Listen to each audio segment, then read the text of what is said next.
सर्वत्र भक्तांमध्ये गौरी पूजनाची व त्यांची आदरातिथ्य करण्याची लगबग दिसून येत आहे। अनेकांच्या घरी वडिलोपार्जित परंपरेनुसार गौराईचं आव्हान मांडण्याची प्रथा कायम आहे।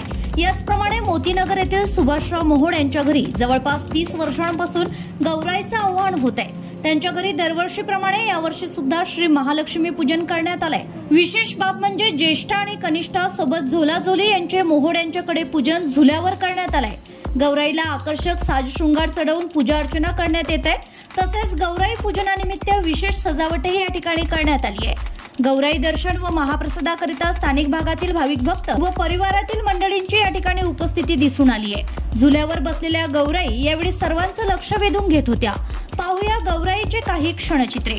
आमच्या इथं महालक्ष्म्या दृष्टांत देऊन आलेल्या आहेत, संकेत देऊन आलेले आहे। त्याप्रमाणे आम्ही सर्वजण आराधना करतो त्यांची। पाळण्यावर बसवायचं म्हटलं त्यांनी पाळण्यावर बसवलं। 12 वाजता आम्हाला जीव घालायचं तर त्यांना 12 वाजता आम्ही जीव घालतो आणि त्यांचं स्वागत चांगल्या आनंदाने सर्व मिळून करतो। 30 वर्षापासून मोहोड परिवार सर्व आनंदाने स्वागत महालक्ष्म्यांचं करत असतात। सर्वजण नातेवाईक येत असतात आणि त्यांचं स्वागत करतात।